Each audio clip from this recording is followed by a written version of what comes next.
You should not, and you cannot get emotional about that loss. It's impossible. It's literally impossible. If you've done the work of back testing and you've seen how many times it's done it, how many times you would have seen it and potentially failed, but yet the next day or the next trading session, it materializes and there it is. But if you over leveraged and you placed more emphasis on the outcome of that singular trade, because you just got $100 more and you can get to that funded account, you'll pass your challenge. When you have that small little obstacle and you want to do more than necessary to overcome it, so that way you can get to some feat, some plateau, a funded account, and then you lose it. And you feel like, oh, I should have never done that. Let me hurry up and fix it. And you're jumping in when there's no model there to be entering on. You're impulsively reacting to what price is doing right now after you've taken a loss, whether being squeezed out of the marketplace or actually getting a hard stop hit. At that moment, your brain's going to revert back to what you know. What have you been trained to observe and price? If you've done no back testing, if you've collected no journals of these things occurring and growing comfortable with, sometimes you might get it wrong. The model's not incorrect. You are. When I mess it up, I did it wrong. But when you have a loss, you should not go and start imagining the end of the world, like you have to hurry up and fix this. Lord forbid you go home with a negative drawdown. Lord forbid, that can't happen. I mean, we're supposed to be profitable every day. We're supposed to be profitable every trade. That's not practical. You're learning how to do this. In the beginning, you got to give yourself permission to, hey, I'm going to make mistakes. And you want to learn how to make those mistakes safely in the beginning and make lots of them, because that's where your learning is going to come. And the mistake of trying to avoid losing or losing streaks only invites more of that. It's a weird paradox. The more you try to avoid taking a loss, the more likely you're going to have them. Why? How could that possibly be like that? Because you're trying to do something psychologically, emotionally, stimuli is forcing you to act impulsively instead of following the model. How many silver bullets can form in that 1 hour? You're looking for one. That's all you're looking for. It's not going to be 6 of them. It's not going to be a baker's dozen. It's one. And if you missed it or you did it wrong, don't go back in. Let it go. It's going to be real hard for the men to do that. But the ladies in my fold, they're like, you know what? I'll just tape read the rest of it. I'll journal it. I'm not going to beat myself up about it. And it's just more experience. Next. No, not the guys. Just imagine John Wick, okay? They just lost. They just got stopped out of their trade. That's it. Where's my sledgehammer? I'm going down in the basement. I'm busting my basement's floor up. I'm pulling out another weapon. I'm going to war. I've done it. Trust me, I've done all that stuff. And every time I did that, the account got blown. You turn one small little insignificant loss into a comeback story that becomes a tragedy. And you do it to yourself. It's very easy to unplug. If you have the data, the resources of collecting these back-tested results, studying a model, sticking to the rules. You're not supposed to be going in there taking multiple entries between 10 o'clock and 11 o'clock. You're not supposed to be doing that. That's not the model. If you missed it, don't chase it. Let it go. The ladies in my fold, they can do that easily. The men, nope, it's an invitation to a street fight. They're wanting to bring a knife to a gunfight. That's exactly what they do. And I love them for their tenacity and their willful commitment to go in there and just do battle. But you have to pick and choose your battles, man. You can't go in there expecting your weapon to do what's usually formidable and capable of doing what it's necessary in a silver bullet. whatever model that you're trying to work with. If you've missed that opportunity, the probabilities of you being successful at that moment have shifted to less likely. Not impossible, but less likely. So why would you want to push at that moment when you're now highly sensitive to the fact that you have taken a paper cut?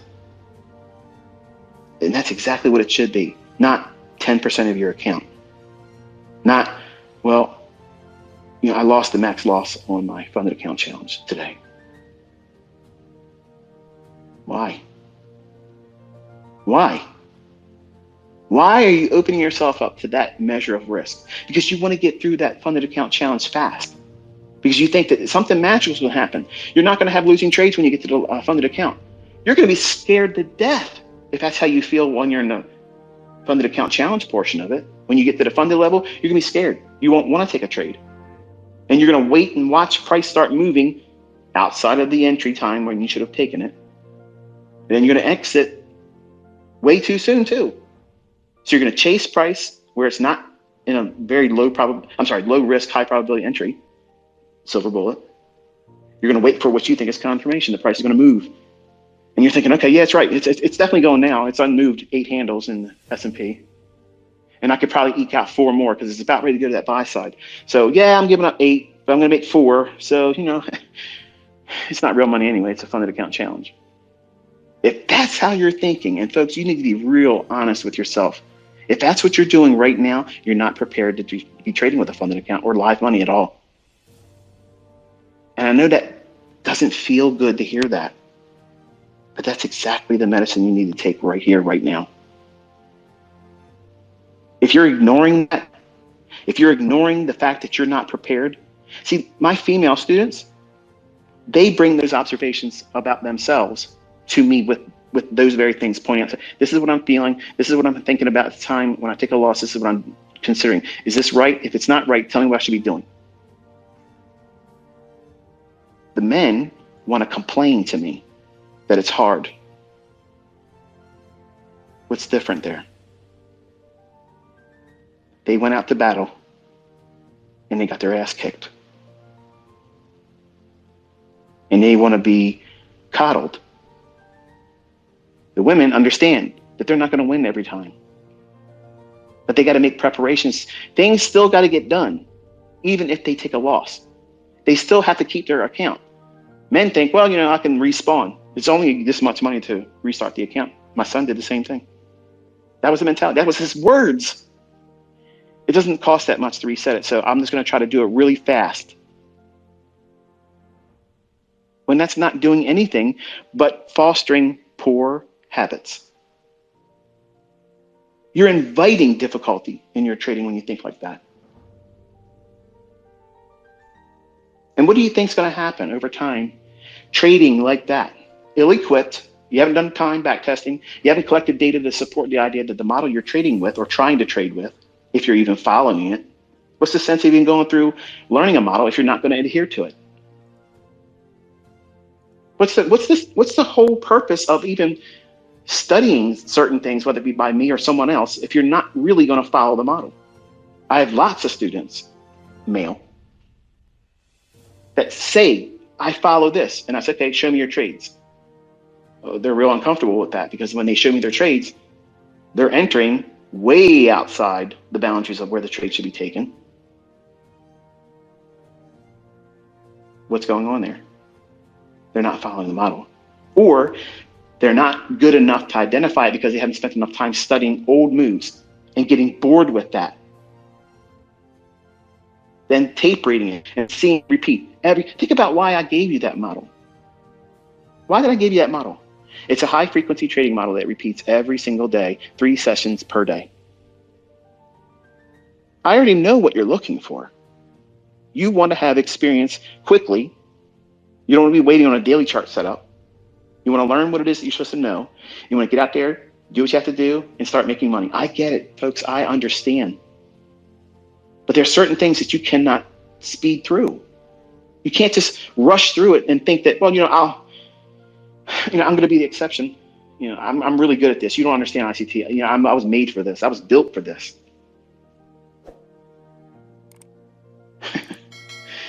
when you include money in that, you have now changed the whole dynamic. It's not enough to be right or wrong anymore. Now you have to be right. And if you're wrong, not lose more than that's reasonable. So if you're not going to follow the model, if you're not going to train yourself to see what it is that should be followed and allow the data to support the idea that the model's sound, you're not going to have the mentality to follow it because you're not going to trust it. You haven't seen it enough. You're familiar with it. Oh yeah, that's a fair value gap. That's easy. They've been around since the 1900s. These are people that can't follow a model. You don't want to be that. You want to be someone that says, you know what? I'm treating this like a business.